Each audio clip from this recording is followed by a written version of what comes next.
Hello, hello, hello, and welcome to the Natural to Natural podcast.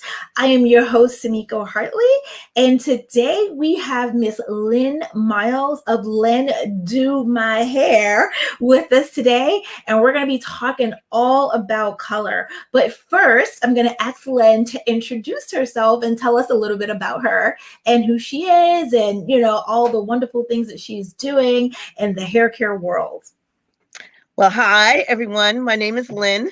I've been in the hair industry about 20 years now. And I can say that when I initially got into the hair business, natural hair was very far and few in between. And I can say that now 95% of my clients are natural. So it's come around. I love doing hair.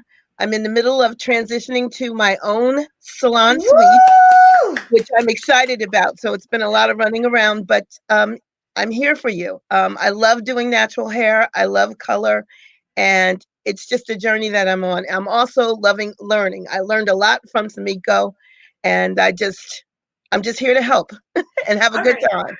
So let's talk about that. You said of course, we know that back when we started doing hair 20 years ago, natural hair was not a thing, right? It was very few clients, and they probably have never had a relaxer in their hair. But you said now 95% of your clients are natural. So now let me ask you this. Was it a natural transition that they did, or was it something that you sat down and you talked to them about, and because of the conversation you had with them, they decided to go natural, or it was something they did on their own and you just kind of transitioned with them?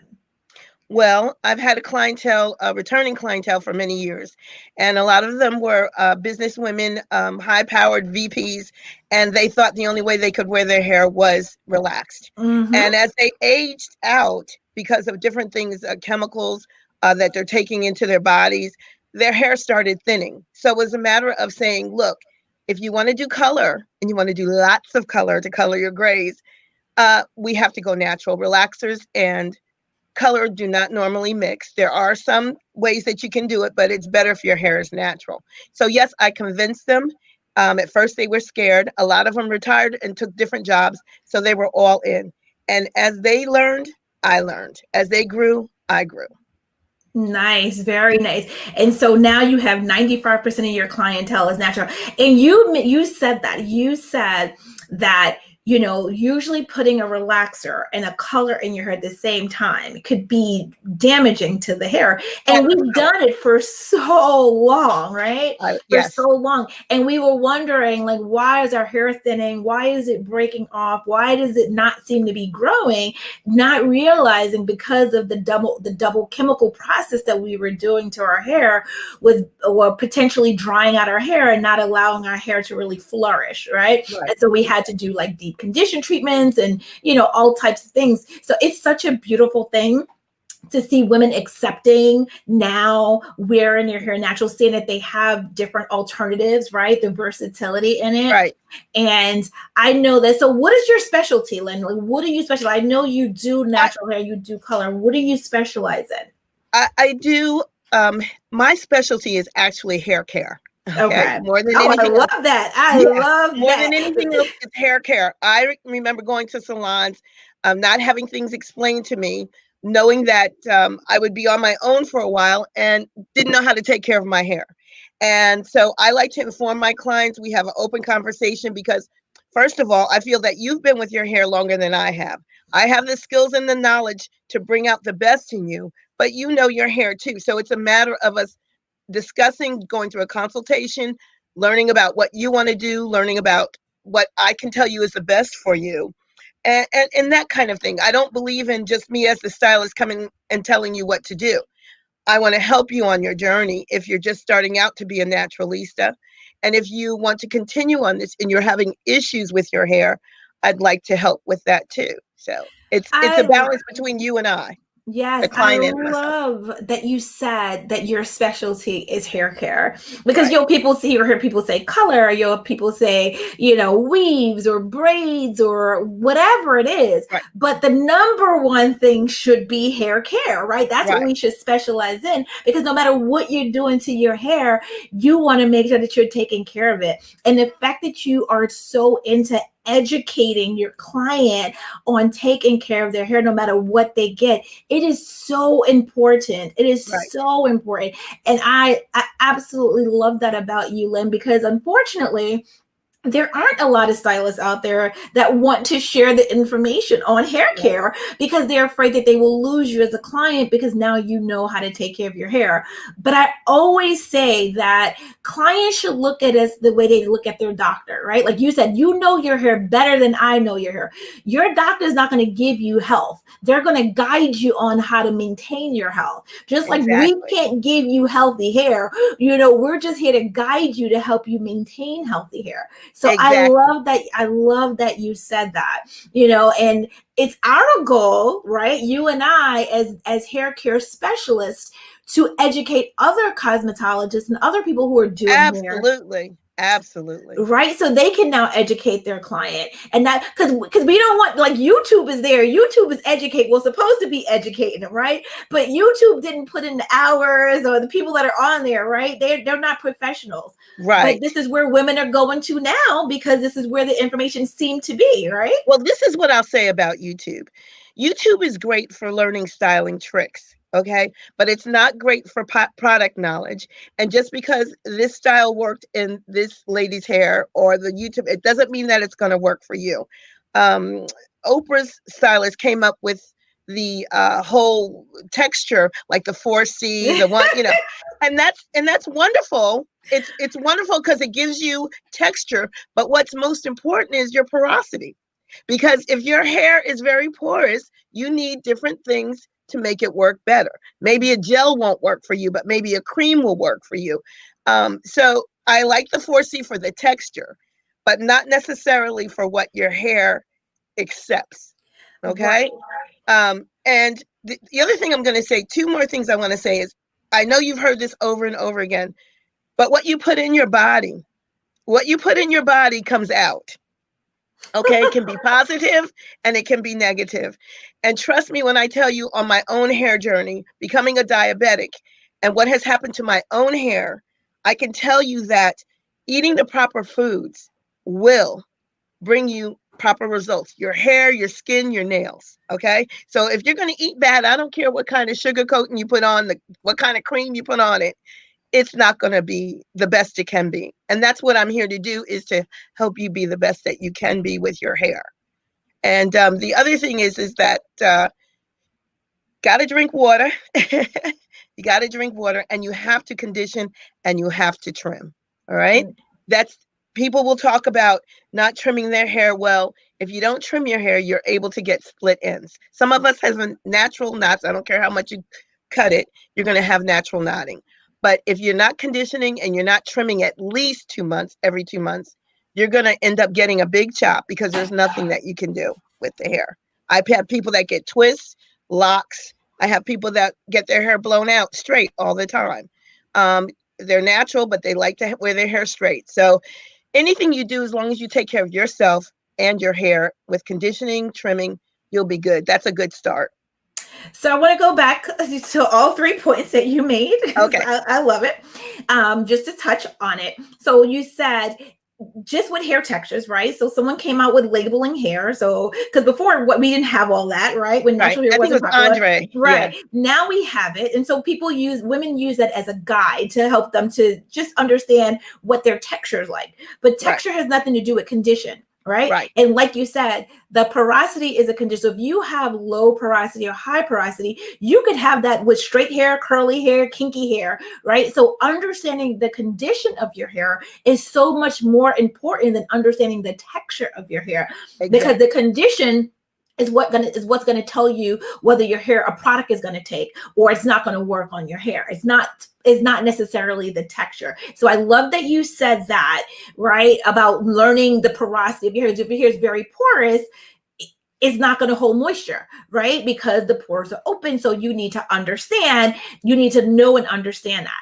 You also said diet. OMG. Thank you so much, Lynn. Like, people don't want to hear that. They do not want to hear what they take into their body is so important. It is what you see on the outside is a direct reflection of what you're doing internally. Absolutely. And like you said, products can't mask that. Products can't cover over that. But if you're taking care of yourself internally, what you see is beautiful skin, flourishing hair, right? That's manageable, that's Absolutely. So that is the first groundwork that women need to understand. The products is really just there to maintain what's already growing out of your head. So if it's growing out and healthy, products are not going to reverse that or change that, right? It's just exactly. And then, like you said, water. Like how much percentage of our body is made up of water? Like what, 80%? So something it affects every organ in our body. Hair. And your hair is made up of water and protein. Right. Exactly. And so that is really where women need to understand that. And they don't. And they're not going to get that on YouTube, right? We've learned that going to school, but that's why it's so important for professionals like you and I to educate them so that they can understand. So we have Kimberly Sumter on, and she said, I colored my hair for the first time ever about 2 years ago. How should I prepare my hair prior to coloring it? I color about 3 times a year. So she colored hair 2 years ago, and she wants to go into coloring it again, but she want to know what should she do to prep her hair before she color it. Okay, first I'm going to ask you, what type of color did you use? Do you know whether it was a demi or a permanent color? So Kim, do you know whether it was a permanent color or a demi color? So Lynn and I are going to keep on talking, and you can just put it into the chat, and then she'll answer that. And that's a really good question, because a lot of women are coloring their hair themselves, and I wanted to get into that with you, right? They go to the beauty supply store, they buy a box color, and they put it in hair, and they don't understand why it didn't come out the way that it should have looked on the box. So explain what the difference is between going to get a box color versus going to get it done professionally. Okay, 2 things about box color. One thing is it may say that it's a demi, but the manufacturers really want it to work in your hair. So they may have a little extra something in there. Maybe it says ammonia free, but even if it's ammonia free, it has a derivative that works like ammonia, because you can't lift hair, the color. Now, if you put the color in your hair and your color is, say, very dark, there's a color line that you probably won't understand numbers, but if your hair is dark and you put that color in your hair and it becomes light, even if they say it's a demi, it is a permanent color. And unfortunately, some manufacturers will put that in the hair, okay, in their box colors. Now, if the hair is permanent, like I see, Kimberly, you're saying that it was permanent color that you used, what you need to do is condition your hair. Before you put the color in your hair, you need to condition your hair. You need to not overlap. How can I say? There's new growth that you will see. Your hair is probably darker or a different color than your ends. You put the color on. You do not want to pull it all the way through. If it is permanent color, you just want to put it on the new growth of the hair. Maybe it's 3 inches. That's all you're going to do. If you want to brighten up your ends, okay, you use color to cover gray. Okay, so still, you're only going to cover the new growth if it's permanent color. Okay, and let me tell you why. Permanent color is very strong. It has ammonia. The dye lot, the molecules are very small, so it goes into the hair shaft. And it's almost like putting a relaxer on top of relaxer, if you want to think about it that way. You do not want to put permanent color on top of permanent color. You just want to color your new growth, whether it's gray or anything else. Then on the ends, if you want to refresh, you need to use a color that is a semi or a demi. It will not last in your hair, but you use it to refresh the ends. You don't want to pull that permanent color all the way through your ends, because it's like taking a relaxer and putting it all the way through your ends, and the hair's already been processed. So you're going to dry it out more.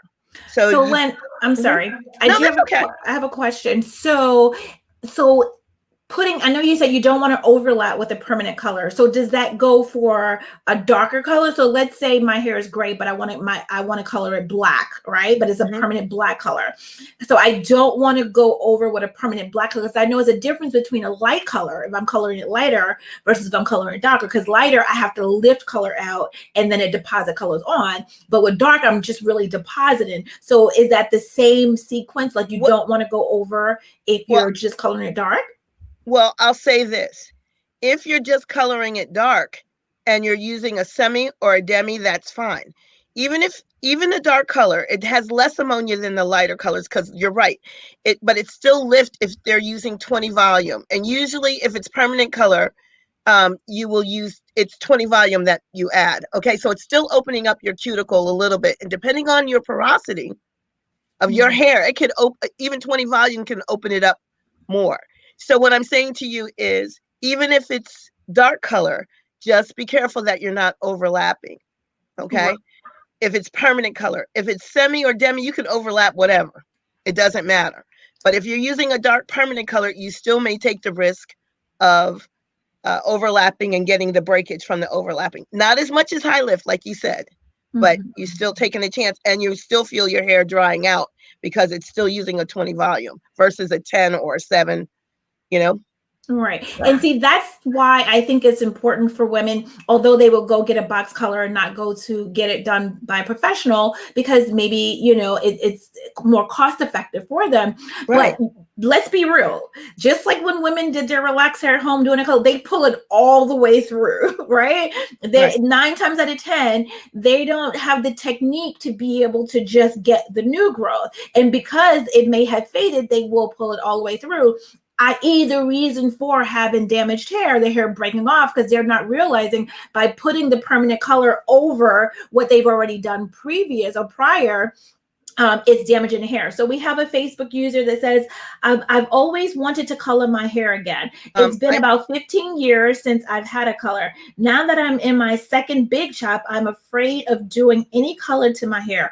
I don't want to have to start all over. So now, Lynn, would she risk the chance of damaging her hair if she put a color in her hair? No. If it's done professionally, you will not. But let me explain something to you. Did you have, color can be lightener. People put lightener in their hair and they have this new product, which they call Olaplex, and they think, oh, I'm using Olaplex, so I won't break my hair off. Lightener is bleach. Okay. And if your hair is dark, in order to get it lighter, if your hair is virgin, you can use color sometimes. But for the most part, you have to use some sort of bleach or lightener, whether you make it with a shampoo to make it milder, to rinse some of the dark out before. So that is where sometimes you have a problem at home or professionally. And what I was trying to explain also with the box color, sometimes it'll say that it's not permanent, but it reacts like a permanent color because the manufacturers, again, want you to buy that box color and come home, use it, and it works perfectly. So it's not necessarily a good thing. But if you're doing that, I would say do not overlap.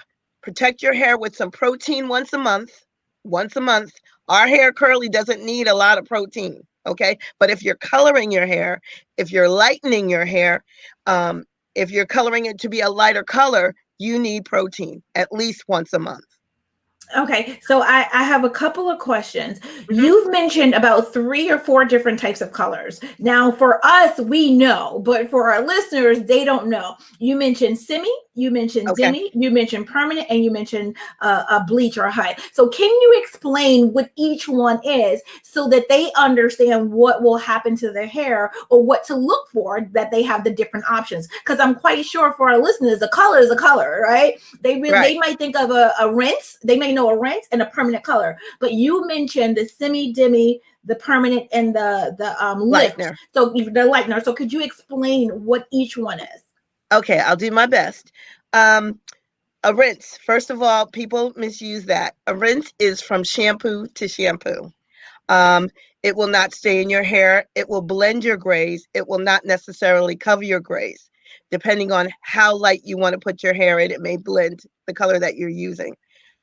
A semi-permanent is, the molecule is a little smaller than the molecule, the color molecule that is in a rinse. So it will attach to your hair a little longer, but usually it is not damaging because there's no lift of any sort. Um, it may not cover your gray as great, but in the darker colors, 9 times out of 10, it will color it. Okay. The problem with that is it may last to 4 shampoos because it's not meant to be permanent and stay in the hair. Now, the demi-permanent has an even smaller molecule than the semi. So it will stay in your hair a little longer, but again, maybe 8 shampoos. But it depends, and we'll talk about that in a minute. It'll stay in longer, maybe 8 shampoos, but it will wash out because it is not permanent. And you can get more coverage, gray coverage with a demi than you can with a semi and a rinse. Permanent color has ammonia or an ammonia derivative that actually first goes in, opens up your hair follicle. Okay. That's what the ammonia derivative. So it opens up that. I'm using my fingers because that's what I'm. It's the hair shaft. It opens up the hair cuticle. It opens up the hair shaft. If you've ever seen a picture where the hair shaft is open, that means it's porous, or it means that it's been broken open by the ammonia. Then the color goes in. So you have the first 15 minutes is lift, and then the color gets deposited. That will not wash out. Okay. Then lightener is an actual powder bleach that we mix with developer, and you put that on the hair to make your hair blonde, to really take all the color out of your hair. And it can be dangerous because the person that's doing your hair or yourself really have to know, is your hair the type that can take that? You know what I'm saying? Because not everybody can go blonde. Now you can get some nice effects, but that's something you have to leave to a professional. I don't think that doing your hair, any kind of chemical, I'm going to say it right now, not just because I'm a professional, but because I can see all around your hair and I can see what's going on. You should leave your chemicals to the professionals. If you don't spend any money doing anything else, high lift color, you should leave to the professionals. Bleach, you should leave to the professional. If you can only afford box color or you want the box color, just remember not to overlap. And if you're using a semi or a demi, I think Clairol makes one, it's not going to do anything to your hair. It might cover your gray, but it's not going to damage your hair. I can't remember the name of it, but it's like they have gray color, and when you pour it out, it's the color that it is. Meaning, like when you pour it into a bowl to put it on your hair, it's the color that it is. So it's not going to lighten or change or anything.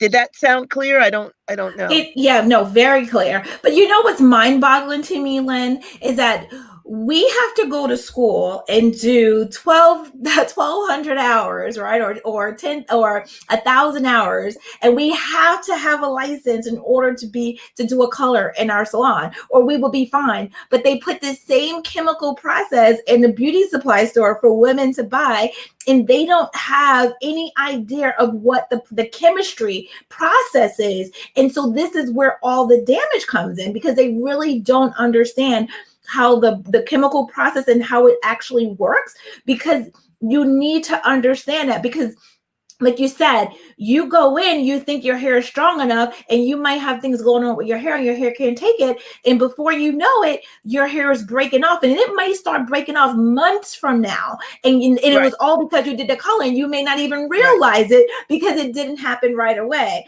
But this is what I didn't understand about just the beauty industry and making relaxers and chemicals in the salon in the beauty supply store for women to go do them themselves. But as a stylist, I couldn't do it in my salon, and I would get fined if I did that. But when I got my license, it wasn't to I never did any chemical services.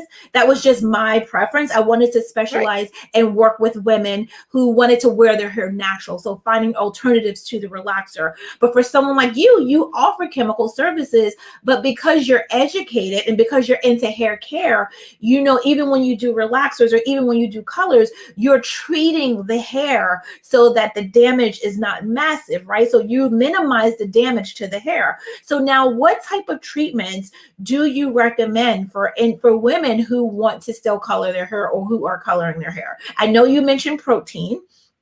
Right. And also on a regular basis, curly hair needs moisture more than it does need protein. So if you're not coloring your hair or like I said before, if you're coloring your hair high lift, then you need to put some protein in once a month. Protein can also break your hair, so you don't want to do it too often. Number two, steam. Steam is excellent, even though people will say water and oil don't mix. Your cuticles will be open, oil will go in, cream will go in. It will seal with cold water. The coolest water. First of all, you shouldn't be washing your hair with hot water. That's whether Now you're colored or not. So explain, because you said protein. So explain why protein is important to use when you're coloring hair. What does protein Okay. do to the hair when you use it? Why is it important to use protein? Okay, when you get your high lift color or bleach or whatever, even with relaxers, it strips your hair. It strips the hair shaft. So it's like if you took a piece of furniture and you wanted to change the color, you have to strip off the first layer of color and then apply color. So when it's stripping off the hair, it's stripping off your protein. Your hair is mostly made of water and protein. So you're taking out the protein and the hair becomes very weak. So in order to strengthen the hair, protein is good to strengthen the hair and keep it from breaking and keep you safe. So some people do a protein treatment 2 weeks before they're going to do their color, or a week before they do their color, to help their hair be protected. Some people also, like when I was talking about doing the new growth only, on the ends, you could put a protein conditioner. Doesn't have to be anything special. Just put it on the ends of your hair that you're not coloring, so that if you do get spillage, it won't, or what should I say, overlapping, it won't be as severe. Yes. Okay? That's a tip. I can't promise you that it won't break, but that's a good tip. Right. Okay. That's an excellent tip. Putting protein conditioner on the ends of your hair so that if you're coloring your hair and it happens to overlap, it won't penetrate because the protein acts as a barrier. It's almost like when you did the relaxer and you put the grease on your scalp. So, right, to protect your scalp, it does act as a barrier, but of course it's a chemical. So it's just a matter of time before it will get into the shaft of the hair. So hopefully if you're moving fast enough, it won't penetrate in time. So excellent tip. Thank you so much. The other thing I would say, if you don't have a steamer, the thing that we still do to this day is you take a hand towel, you wet it, you wring it out, but leave some water in there. Don't wring it out bone dry. You put your conditioner on your hair, you wrap that hot towel, you put that hot towel in a microwave for 3 minutes, or just use hot water. Wrap it around your hair first, then put a plastic cap on and sit under either a heat from the dryer or a heat cap for about 15 minutes. Take it off, let it cool down, and rinse your hair out. And that's a good way to get some steam without actually having a steamer. Okay. Very nice. And so Lynn mentioned some processes that, you don't understand. Well, regular, normal women wouldn't necessarily understand when it comes to using product, right? So she gave you a tip too. She said, when you rinse your hair out, to rinse it out with cool water, because cool water actually closes the cuticle. So if you have hair that is porous, or you just used a color on your hair, you're opening up the shaft of the hair so the color could penetrate. Now that leaves the cuticle layer open. So when you rinse your hair with cool water and a conditioner, that actually helps to seal the cuticle back shut. Okay, so we have someone that says, I'll just be honest. I don't put nothing in my hair but water and Echo Style gel. I want to get better. It's just that my hair is so thick that products literally sit on top of my hair. Melanie. Okay, so Melanie. So Melanie issue is her hair is so thick. She's just using water and gel. Melanie, girl, no. We here to help you. Go ahead, Lynn. One thing I can suggest, I know. One thing I could suggest, Milani, is to apply essential oil, meaning like jojoba, argan, grapeseed. There's a rosemary. There's a lot of different oils. Look up essential oils, and they're oils that actually penetrate the hair shaft. They just don't sit on top. They actually go in. Now, what I would do is your water bottle. I like to use the bottles, and you can add one of those, even olive oil. But get the best is to get the pure organic or a cold press. Okay, those are the best oils. They're expensive, but they're the best. You put a little bit of that in your water that you're using to spray on your hair. Okay. Check it out. Yep. Oh, So you I just wanted to clarify something because she said essential oils, and essential oils are really good. But what you most of the oils that you mentioned, Lynn, are actually carrier oils. And so the difference carrier between oils, you right? gotta yes, so you gotta be Right, careful because essential oils are very potent and they usually come in those really little bottles, and you never want to put that directly onto your hair because they're very strong. So you usually will put essential oil into a carrier oil. But the carrier oils that she mentioned were jojoba oil, were argan oil, you have your olive oil. The best type is cold pressed, of course, because and cold press is the process in which it was, the oil was made. Usually it keeps all the nutrients, and that's why you want to get cold pressed. And there are different types of carrier oils as well. So she's mentioning carrier oils that are penetrated because there are carrier oils that are sealants that actually the molecules are a lot bigger. So they actually sit on top of the hair longer. So you right, want the oils that actually penetrate more into it. And like she said, mix it into the water, and you're going to have to shake vigorously because water right. and oils don't mix. So you're going to have to shake, shake, shake, and then spray immediately. And that's how you'll impart some moisture into your hair, Melanie, when before you put that gel on, because gel have alcohol in it, right? And it can be very drying. And so when you use water, you're only hydrating your hair. You're not moisturizing your hair. And then you're putting the gel on, which could be extremely drying. So Lynn was saying Absolutely. you need to impart that oil, and that's what's going to moisturize your hair. So blend that with some water, or even mist your hair with water, and then take some oil and then just run it down the strands of your hair while your hair is slightly damp. It's like when you get out of the shower, you wouldn't let your skin totally get dry, because even if you put oil on totally dry skin, the skin is still going to be, it'll be shiny, but it's still going to be dry. So you want to do it while your skin is damp because that's what locks in the moisture. So it's the same thing with your hair. Okay, Melanie, I hope this helped. But girl, you need to add some oil to that mixture so you're not drying. You're beautiful, and you have gorgeous hair, Melanie. But if you keep doing that and not adding any oil into your hair, it will eventually dry out and end up breaking off. Okay, I hope this helps. So, Lynn, what other tips do you want to share with us? And then after this, I want you to tell us, what can you give us one more tip that you want to share? And then after that tip, I want you to give some words of inspiration to all the women that are listening. Like, what would you tell them? Okay. Another tip is, like everyone tells you, you need to wear a satin cap or silky, but not nylon, not cotton.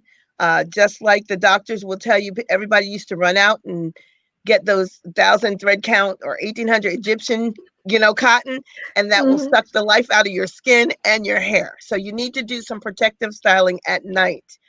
Just don't get in the bed and think, oh, I'm going to wake up and my hair is going to be fine. So you need to protect your hair while you sleep. And then the other thing I would encourage women to do is, and this goes for hair and everything else, your body, the way you dress, do not compare yourself to anybody else. Do not look at a Yes. magazine and say, oh, my hair should be this or my hair should be that. Your hair is a gift that you got from the creator, whoever you believe in. And you just have to learn how to work with what you've got and know that it's beautiful. It's beautiful the way it's coming out of your hair. Out of your head. Just learn how to take care of it better so that, you know, that it'll be the best that it can be.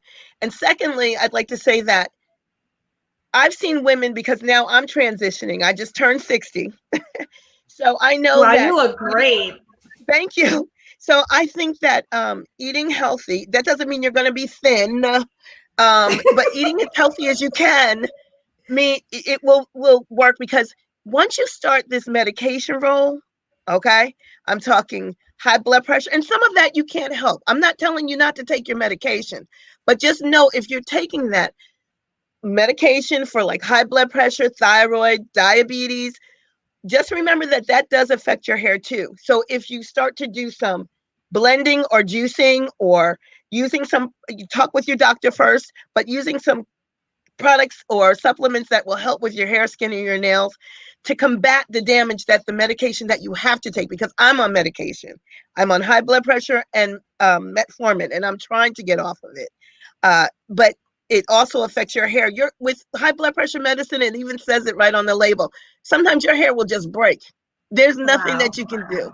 Okay? Because you're thinking about blood thinners, all that type of stuff. Your blood feeds your hair, you know? So just love yourself. Take time to go through this journey, because if you're transitioning, or people who are naturalistas now, they know what their transition was if they ever had a relaxer or any other chemical in their hair. And I will say that be very specific about who you go to let do your hair, because not all of us as stylists and as professionals will take the time to take care of your hair. And the ones who do, pay attention. Look at somebody's hair that you see and you think it's wonderful. If they're doing it themselves, great. Maybe they have a type of hair that's easy to take care of. If they're not, ask where they're going. Find out what somebody else is, where they're getting their hair done, because that's important. That's It is. very important. It is very important. Well, thank you so much for sharing that, and just taking in everything that you said in terms of, loving the hair that you've been blessed with, right? It is a unique gift that was given to you. It was not a mistake. So really learning and understanding, your hair. And I just think that for most of our lives as African American or women of color, right, we focused more on styling. It wasn't really Right. about health. It was always about Right. style. And now that we're going back to our natural texture, we're realizing, like, wait a minute, this is work, right? It got to be about health, because if we're putting style before health, then now we're realizing that we can't really maintain the moisture, or our hair is breaking, or we can't grow it out. And then we're looking at other women who naturally their hair is just thick and grows out long, and we want our hair to be like that, but it may not be in our DNA. Right. So Exactly. learning our hair. So here's a shameless plug, because I am so passionate about natural hair and just helping women on their journey. I've had the salon and I sold the salon, and just I'm now putting together a 28-day healthy hair challenge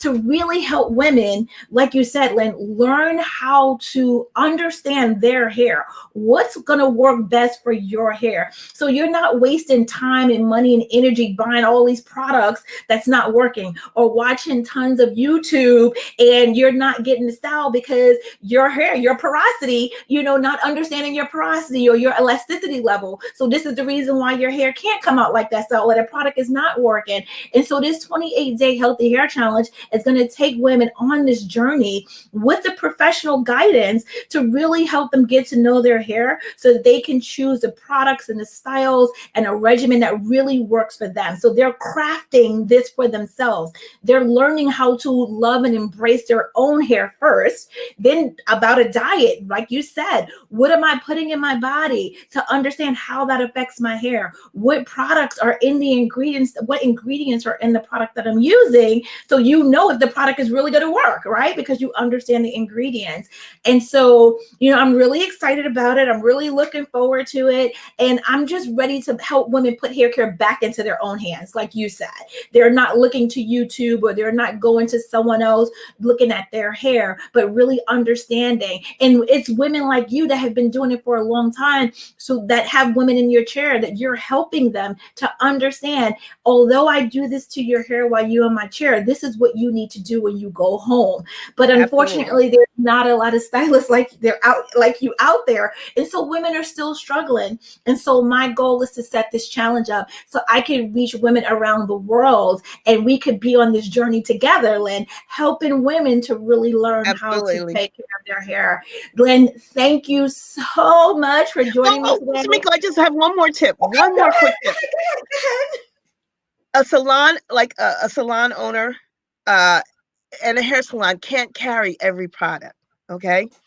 So what I suggest to you, you can talk it over with, if you go to the stylist, that you bring your finishing products, not the shampoo, not the conditioner, but if there's any finishing styling products that you like, talk to them. Don't be too well, I know what works with my hair. Just be like, look, this is what I use. Would you mind finishing me with this product? I do that because I cannot carry everything from A to Z. and everything doesn't work. Like, say for instance, if I use Design Essentials, that may work in your hair. It may not, may make somebody else itch. So that's a quick tip. I'm just saying. Yeah. And if that stylist doesn't want to do that, then you're going to wash your hair at home. I mean, you're spending money. You're the person sitting in that chair getting your hair done. You are But spending see, the money. But see, if it's a good professional stylist, like you said, you're working together. So if you know this product works best for your hair, how dare me say, no, I'm not going to use that on your hair when you know it works best for you? That means I'm not working for what's best for you. And then that's not the right stylist. But, you know, that's where, you know, getting to having that relationship and having someone that's specialized in hair care, they're going to actually listen to you. They're going to listen and find out what's going on with your hair, what products are you using. Let's look at the products together. Let's look at the ingredients together so you can understand why this product is working or why it's not working. And then you work together to build a good regimen for you, and we implement it together. I'll do what I need to do in the salon and you do what you need to do at home, right? That is just like going to the doctor, right? The doctor can only do so much while you come here, but you got to do your part when you go home. It's the same thing, right? All right, Lynn. So tell everybody where they could find you. You forgot to text me the information so I can have it rolling across the screen, but it's okay. I thought I did. Okay. No, it's okay, but tell everybody where they can find you. Okay. Right now, I'm waiting for construction to be finished on my salon. It will be, it will be in East Hanover, New Jersey, and it'll be a salon suite. So one-on-one, this COVID stuff, you don't have to worry about a million people being in the salon. One-on-one. I can be reached at lynndomyhair1@gmail.com. You can also reach me on my business phone, which is 908. I got to remember, this is a new phone. 868-0452. I am also on Instagram at lynndomyhair. All right. So IG is probably the easiest that they're going to remember, right? So if you don't remember anything else, remember IG at Lynn Do My Hair. And when you get to IG, then you can get all that other information or shoot her a DM and she'll give you all the other information, right? Exactly. Lynn, thank you so much. You have been so informative. It has been such a pleasure. And thank you everyone for joining us. And until next time, have a happy, healthy hair day. Bye.